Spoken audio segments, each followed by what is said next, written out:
Welcome back to the Whistle Pig Palace. This week we were in Charleston. Just kidding, we had one day there, and we spent most of our time on this boat. We had to do it. It was for the stamps, y'all. Okay, we really wanted to see. We're going out on a boat to tour Fort Sumter. For those of you who don't know, that's where the first shots of the Civil War were fired. So when you get off, they're going to go through a rundown of what the Confederacy and the Union did here, but the Union only held it for like 3 days, and that's basically what the museum is about. You can get a National Park stamp here, which is why we came, but also we plan to go to Appomattox Courthouse, so we wanted to have bookends. This is where it started. She crab soup. It's what you're supposed to eat in the Carolinas, and we're going to give it a go. I'm a little scared.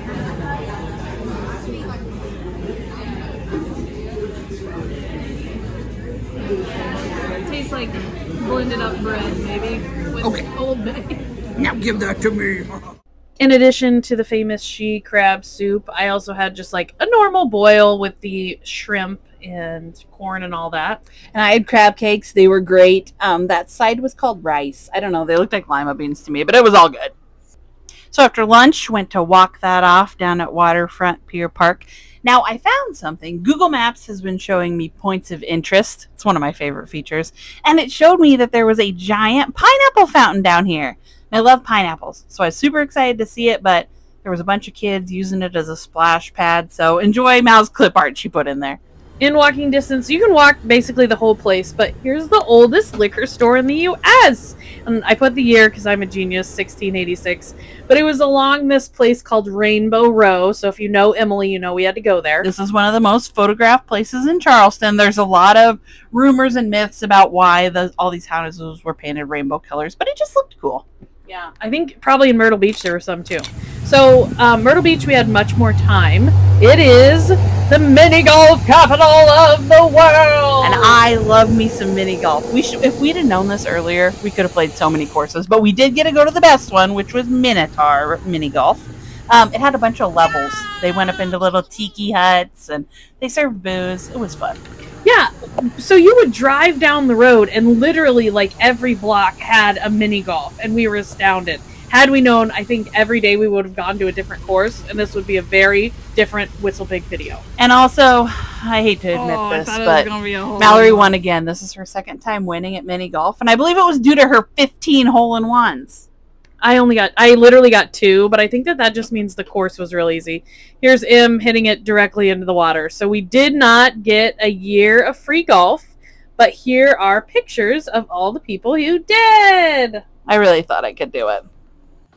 There are many places to shop in downtown Myrtle Beach, but this is the Gay Dolphin, and you're not going to find anything like this. We went in here, so this is what you first see. It's this giant dolphin fountain, goes 2-3 stories up that everybody's throwing coins into, even though the sign says no. But you can find anything that you're looking for in here. There's so much crap in here. You want Betty Boop? We got it. You got elves? We got it. What they don't have is postcards for children, mostly with butts or poop or anything like that. They did not have that, which, you know, are my nieces and nephews' favorite. So that was a bummer, but they got everything else. The most important thing about Myrtle Beach, the beach. I know you're looking at us and thinking these pasty white girls ain't going to be seen near the beach, but we did. We spent an evening on the beach. You know who hated the beach? Our dogs. They didn't like that it was salty. They were like, this is gross. Get us out of here. What they did love is Bark North Dog Park. It had a pond. Watch them run around. They loved it, but they were dripping sand for like 3 days. We're still sweeping sand out of the camper. Body of water where we did not swim is this one right next to our campsite, as signs were taped up everywhere. Beware of alligators. You know, we've been to a lot of places that say beware of alligators, and we haven't seen one yet. I'm disappointed and also fortunate. I mean, it's too early in the year is what they keep saying, but it's getting later. When are they coming? When are we going to see one? We tried to see a couple different parts of Myrtle Beach. So this is the Nance neighborhood. We went to Grand Strand Brewing. God, this place had some great beers. I'm trying to remember. This was that the Fig one? No, but they did have a pickle chicken sandwich that just, oh, my dream. Chef's kiss.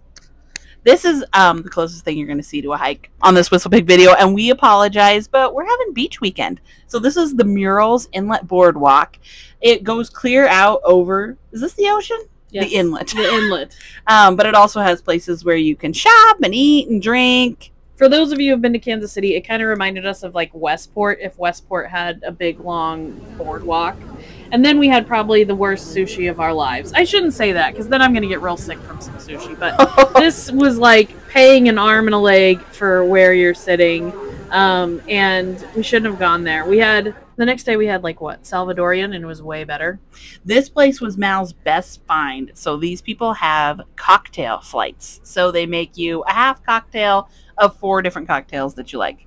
And the cocktails are made with liquors that are distilled on site. So they have rum, they have whiskey, they have vodka. They had great stuff. Now for something totally different. Sin has consequences. You should repent. So we've been driving through the Carolinas and we keep seeing these signs. Apparently, billboard evangelism is a growing thing, and it's real big in South Carolina. The Daniel brothers are responsible in South Carolina, and they own like a cabin staining business, and they put all their proceeds towards these signs. And what's currently hatching, along with the signs, is the cicadas. So we'll be seeing you next week in North Carolina. Right, great segue. Okay, bye.